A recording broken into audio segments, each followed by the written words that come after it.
लाहौर पर हमले के 24 घंटे बाद भारतीय फौज ने तकरीबन 500 टैंक और 50,000 सिपाहियों के साथ सियालकोट पर अचानक हमला कर दिया। पाकिस्तान की तरफ से सिर्फ 125 टैंक और तकरीबन 9,000 जवान मैदान में आए। भारतीय मंसूबा यह था कि पहले जस्टर फिर सचीतगढ़ पर हमला किया जाए।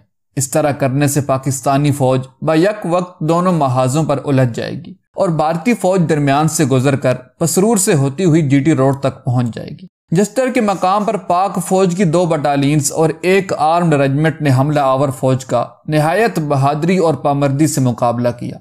सचीतगढ़ महाज पर मामूर ब्रिगेडियर SM हुसैन ने दुश्मन के परखच्चे उड़ा दिए। उस दिन कई मार्का आरा 2 बदो मुकाबले देखने को मिले। अहम तरीन मुकाबले की हीरो MM आलम करार पाए।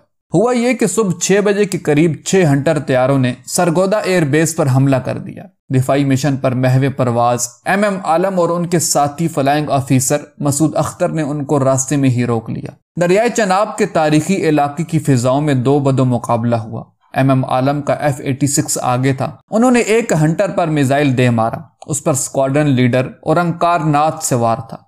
वो त्यारा तबाह होने से पहले ही बाहर निकल गया और बर्ज अवल नामी पाकिस्तानी देहात में जा उतरा। वहां मौजूद देहात के लोगों ने उसे गिरफ्तार करके पाक फौज के हवाले कर दिया। चंद लम्हों बाद MM आलम बकिया 4 हंटर तैयारों के पीछे पहुंच गए। वो हंटर कुंजों की तरह एक दूसरे के पीछे उड़ते चले जा रहे थे।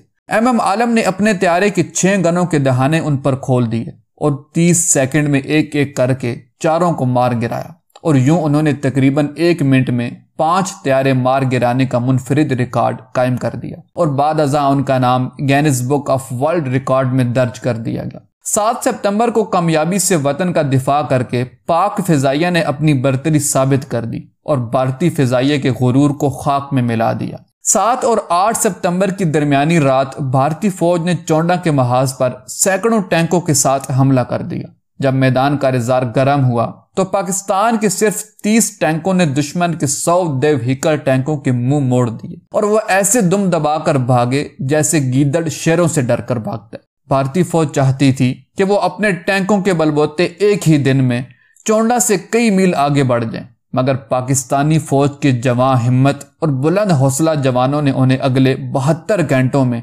1 इंच भी आगे ना बढ़ने दिया।